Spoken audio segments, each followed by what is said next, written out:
এক বছরের অধিক কেটে গেলেও এখনো আলোচনায় জুলাই যোদ্ধারা। এবার তাদের নিয়ে নতুন এক ঘোষণা দিলেন যুব ও ক্রীড়া মন্ত্রণালয়ের উপদেষ্টা আসিফ মাহমুদ সজীব ভুঁইয়া।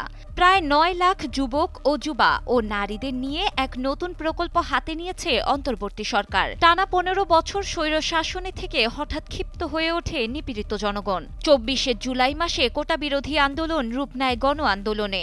সমগ্র বাংলাদেশই রাজপথে ঝাঁপিয়ে পড়ে সরকার পতনের দাবি নিয়ে। এতে অগণিত নিহত এবং আহত হন। আহতদের অনেকেই পরিবর্তিত বাংলাদেশে আছেন কর্মহীনতায়।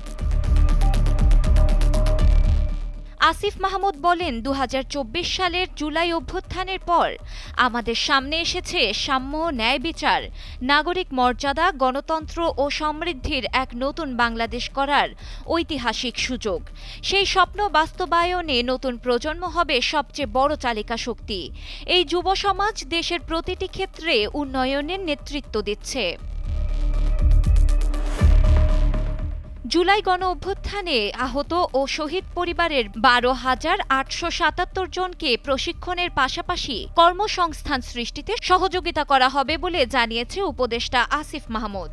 এছাড়া তিনি জানান, জুলাই গণ অভ্যুত্থানে আহত ও শহীদ পরিবারের জন্য একটি বিশেষ প্রকল্প হাতে নেওয়া হয়েছে। আর্ন প্রকল্পের মাধ্যমে প্রায় ৯ লাখ যুবক ও নারীদের প্রশিক্ষণ কার্যক্রম শীঘ্রই শুরু করা হবে। একই সঙ্গে জাতীয় যুব নীতিমালা হালনাগাদ যুব উদ্যোক্তা নীতিমালা ২০২৫ প্রণয়ন করা হয়েছে। উপদেষ্টার এমন প্রকল্প পরিকল্পনার কথা ইতোমধ্যে সাড়া জাগিয়েছে দেশ জুড়ে। কেননা জুলাই অভ্যুত্থানের পর অসংখ্য মানুষ আহত হয়েছেন, যেখানে কেউ কেউ হারিয়েছেন হাত, পা কিংবা দৃষ্টিশক্তি। এতে নতুন এই প্রকল্পের মাধ্যমে আসতে পারে এক যুগান্তকারী পরিবর্তন। ডেস্ক রিপোর্ট, সময়ের আলো।